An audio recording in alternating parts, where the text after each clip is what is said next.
I always assess from the face to the neck to the décolleté, and then the hands. See this following here?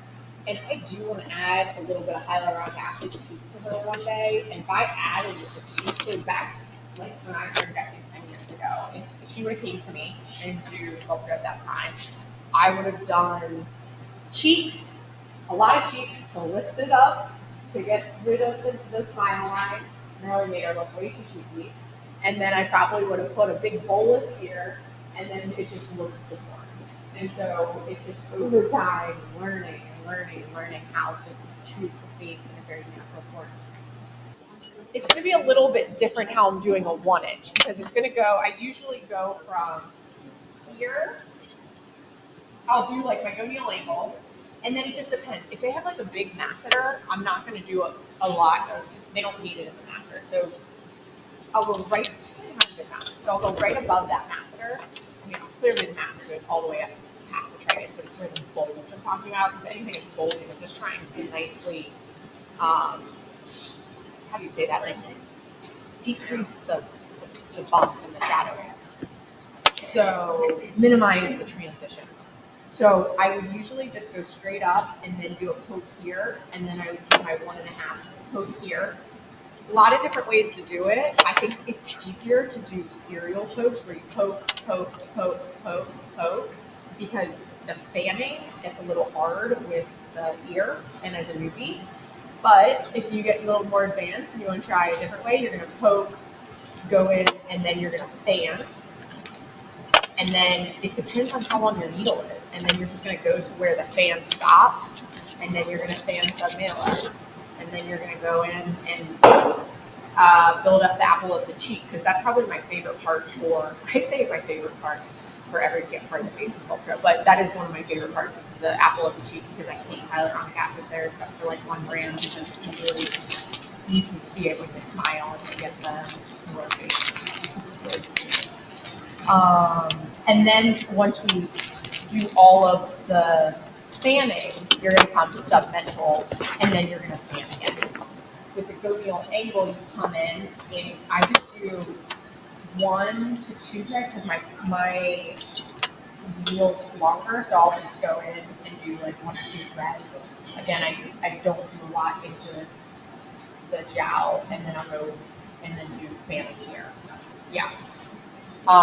The big thing with Sculptra, it clogs. That is the most annoying thing. I did this biosimulator class. It's so funny because I don't have it clog a lot.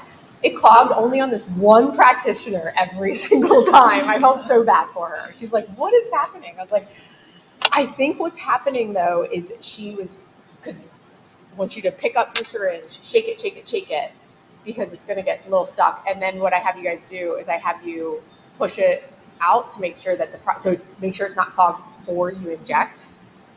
I think she was going in and we're talking so much that I think it just clogged again. So you'll see me do this between us talking, up and over. And so you're going to go straight, and she should be pretty numb when she's not. And you're going to go in this deep dermis. I know that her facial artery is deep, and you can feel the groove, so I do try to just keep my finger there.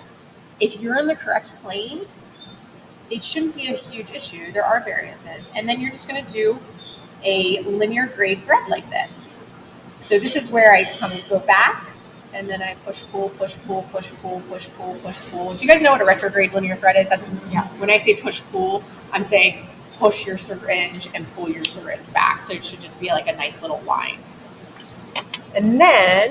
And it's normal to, like, see it like that? Yes. Okay. This is, like, because when it's a 1.5 inch, this angle, and still, with the 1 inch, it's still really awkward. Do you see where my plunger is? Yeah. So a lot of this is, like, ergonomics, and I love being at, like, a new place, because you gotta, like, get used to the bed. It's, like, your best friend. So, see this bulge here?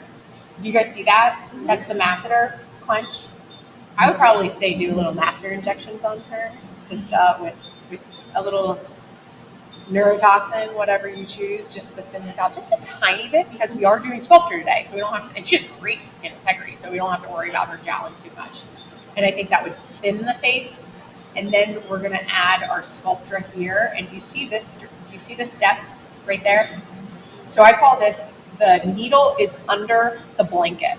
So it's not under the mattress. Under the mattress would be, we're gonna see that probably in a little bit. And if I had my 1.5, it would go all the way up to here, and I would do a retrograde linear thread. So I'm pushing and pulling, pushing and pulling, pushing and pulling, pushing and pulling. That's what you want to see. So your new injectors are like, what do I do? And then it's water. It's sterile water. It'll just seed. So you're just seeding the face. I love to do these little bars, what I call them, are like fencing. So you're going to hold the skin as a newbie because it can accordion. She has such good skin integrity, so it's not accordion on me. And then we're going to push and pull, push and pull, push and pull, push and pull, push and pull. Now, don't put it in the dermis, right? So if I am going in here, I'm getting through the dermis. I'm going into my deep dermis or sub-Q. Now I'm going straight up, and now I'm going to start pushing. So I'm going to push, push, push, push, push, push, push, push, push, push, push, push.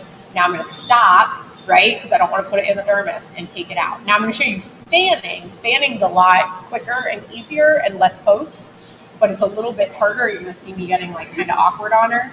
So these little serial pokes, if you're doing these, probably about 1 centimeter apart. And then you're going to push, pull, push, pull, push, pull. Big thing.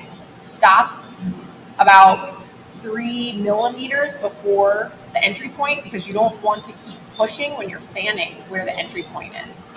So you're going to push, pull, push, pull, push, pull, push, pull, stop. Push, pull, push, pull, push, pull, stop. Push, pull, push, pull, push, pull, stop. Does everybody understand why I'm stopping? Because if I kept pushing every single retrograde linear thread into this area right here, she's going to have a huge clump right there. And you don't want to do that with any product that you inject. So again, theoretically, we have our 1.5 inch, and that would have gone all the way up to the zygomatic. But this is actually kind of great because you're going to see a different injection point, a different injection style. So usually she has a thick dermis. You're right in this sub-Q where it's gliding really nicely. I'm going to show you guys, I'm sorry, this because usually when you're too superficial, it doesn't feel great, but I want you guys to see. Too superficial. Mm-hmm. You guys see that? Yeah. Right? So we want to be under the blanket. There we go. Under the mattress, super different. Now we're going to just do a little bit of fanning. And then I want this right here. So I'm going to put the rest right into her beautiful apple of the cheek. And I'm going to switch. And sometimes I'll be nice and switch my needle, or sometimes I'll switch the needle, you know.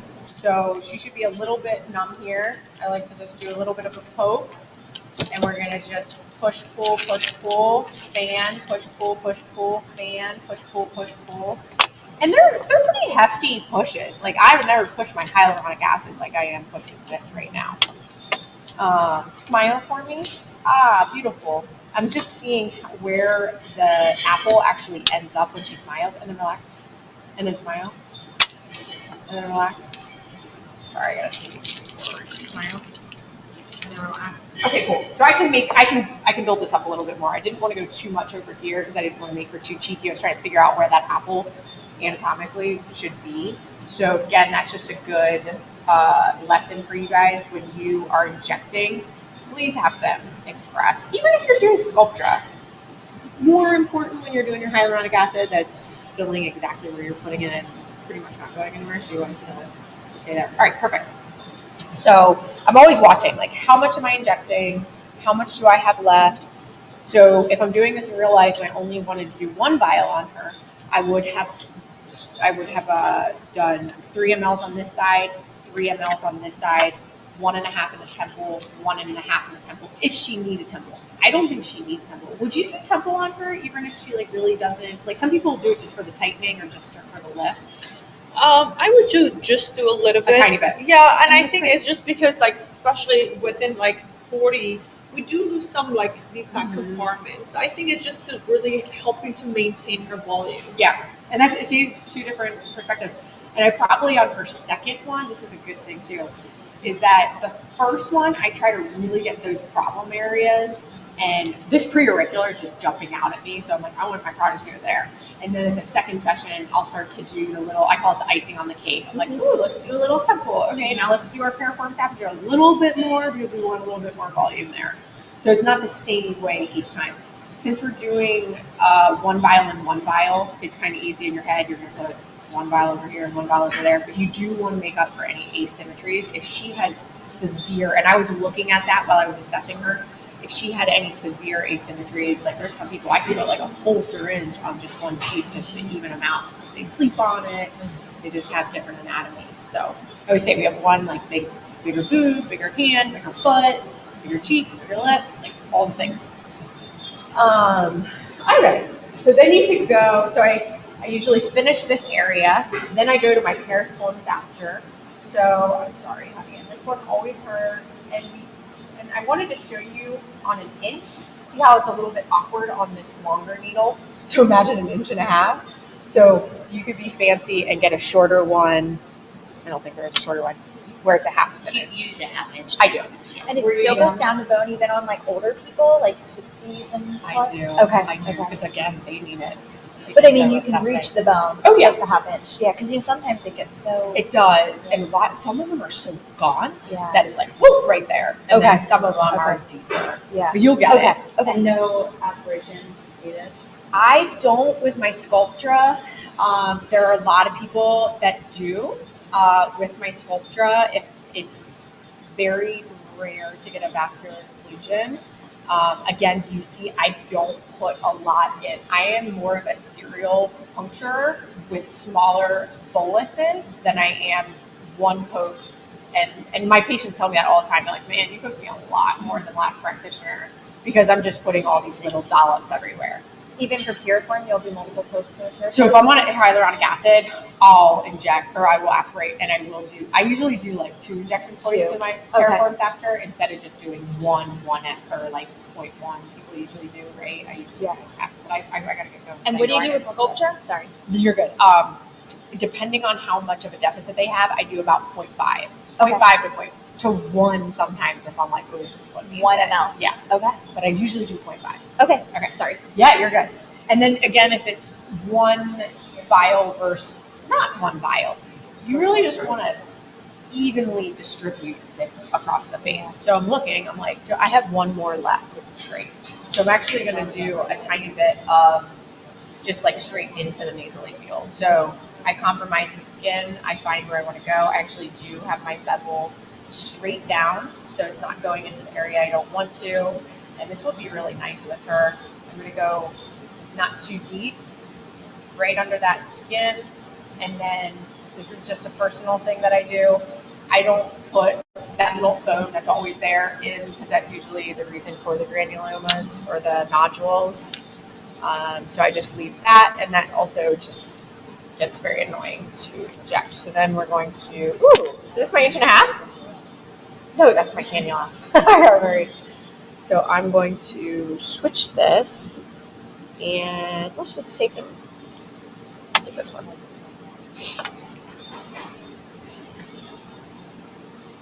I still do like it. It's just like habit. My ankles. And then we're gonna shake. I'm going to pull back on my syringe, and then I'm gonna go back up just so that it's coming out. Make sure it's coming out. Up or down, depending on where you are. I do. Mm-hmm. And that's just it's more habit because that's how I do my hyaluronic acids. I really think you'll be fine if you accidentally put your bevel facing the wrong way with Sculptra. Because it's just, think of it, it's just seating. Don't beat yourself up. You're like, oh crap, I did like 0.1 more here. Like it will all be okay. Just kind of get the general volumes the same on each side and just nicely, evenly disperse it, I think is the biggest thing. So we're going to compromise the skin. I know that I'm going to have my injection point here because I'm not going to put a lot of product where I'm going, my entry point. Usually my needle would go all the way here. And then I'm going to push, pull. You see kind of bubble? And then you see that's like, if I get real technical, do you see how it tethers down? I'm a little bit too superficial. So then you can come back out. And then I go down. Perfect. push, pull, push, pull, push, pull, push, pull. And then, I'm sorry, hon. It's a little harder in this area just because it's thinner. You can see this vessel, so I'm trying to stay at the right depth. And then I'm like, I'm not going to go straight up into that vessel. Do you guys see the vessel?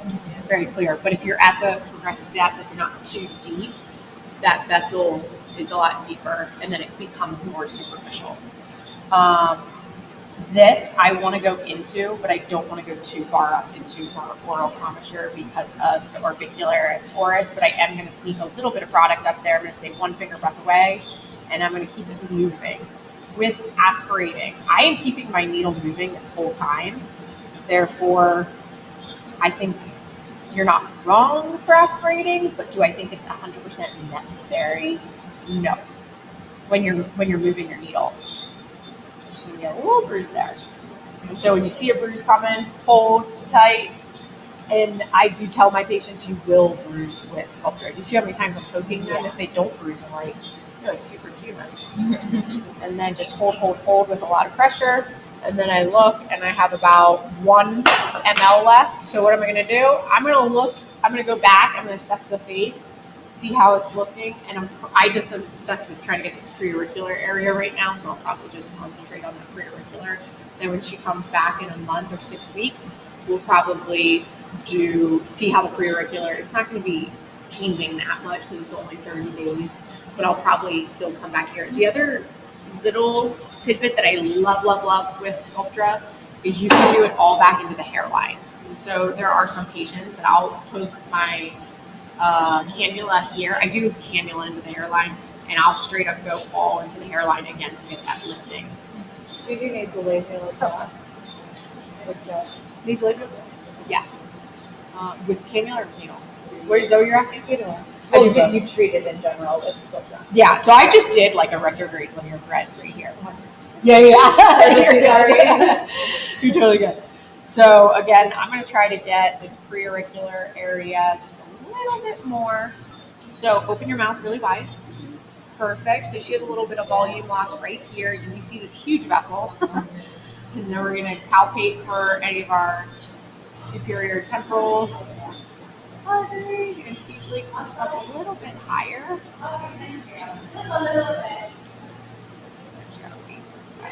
Yes. Right. There it is. A little higher. Perfect.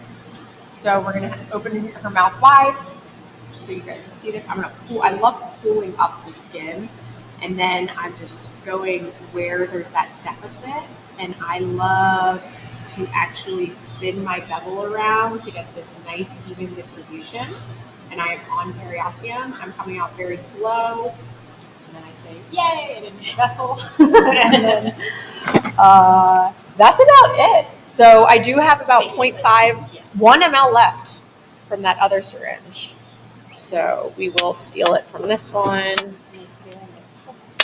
because I still want to do this post-auricular and jawline. So I'm going to show you guys gonial angle again, up and over, because I could definitely do more. 0.3 was like pretty small for gonial angle. So I can go in and I'm going to do about there we go. And the gonial angle will just stop you in your tracks. That's how you know. If you go more than a few millimeters in the skin, you're probably past it. Come back out, just realign. It's okay. And then we're going to see this little deficit here. I'm just going to put a little bit more product here just to get us a nice even distribution of the collagen seeds come out. And voila, that's half of the face. All right, so gonial angle, up and over. Why? Because when I do this, I can't get to her. So up, over, and always move her. Any questions as I keep going?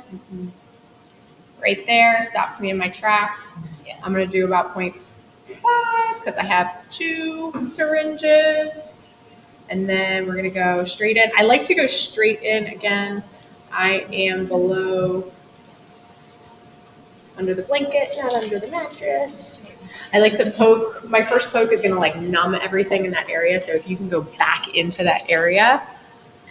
For my zygomatic arch, I usually take a peace sign. I find the borders. I come all the way back.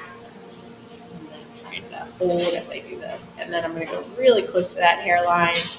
And then we will fan as well. Get that hair out of there. Let's see. Oh, not bad. Perfect. And then the whole time I do Sculptra, I'm looking, how many syringes do I have? What areas did I just do? As a beginner, I used to do this, and it's very good for you guys to do this. Put your 3 mLs out, or you can even put them in 1 mLs and just be like, nasolabial with your piriformis aperture, pre-auricular. So you can, because it does take a while to get to near my push. And I've been with practitioners that they were like, I just put it all in one area because they didn't realize it. So if you need to start with 1 mL, it's probably a smart thing to do. All right, and the other thing with, you just have to remember where you went previously so that we evenly distribute. Now there is a vessel that I told you guys about. What's the vessel that goes here? The nice artery. Yeah, the transverse artery. You want to stay away from that. And then we know not to go.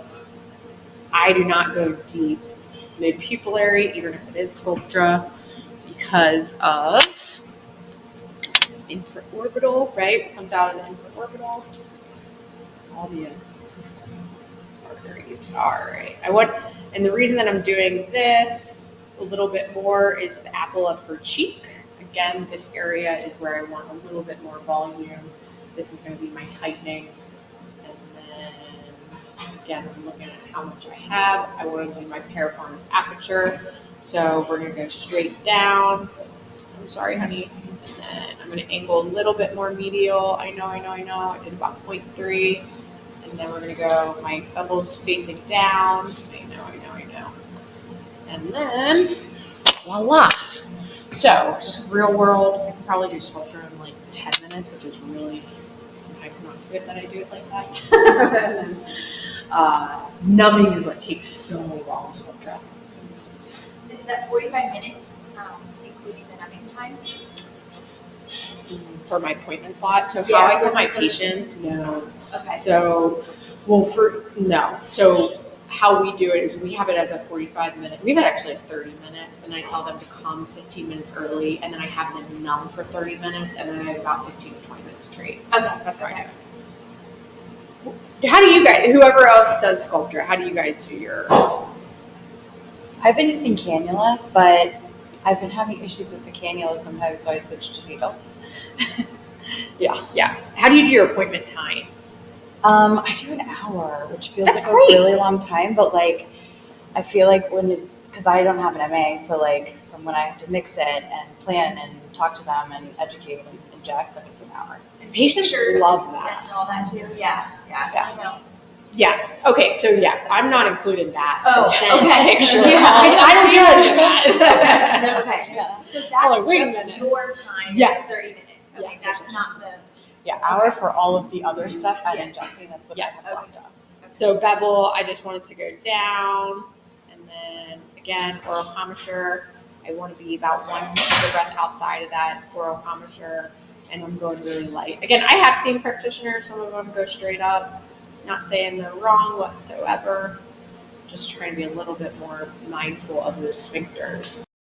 And I will just massage with a little blood on her. It's like PRP, right? So Sculptra just got an indication for deep injections, like periosteum, for restored volume in the cheeks, which they didn't have before. I'm very interested to see how people start to alter their injections because of that. I worked for a facial plastics and a plastic surgeon, and he kind of gave me a hard time about Sculptra Deep because he did a deep clean facelift, and he said that it was like goopy and like concrete when he tried to do the facelifts. So that's one of my main reasons for not going deep. However, there's a lot of injectors that go really deep and they get beautiful results, and there's those patients that are never going to get a facelift and they'll get beautiful results. So if your patient is never going to get a facelift, I might play with the deep injections. I used to do all my Sculptra deep. Yeah. So I'm telling you, when I did it like every single way, I've done it every single way. And they were great results, but I changed it because I was working for plastic surgery. Right. Was that radius too? Were you doing that deep too, or no? As a biosimulator, when I dilute it, no.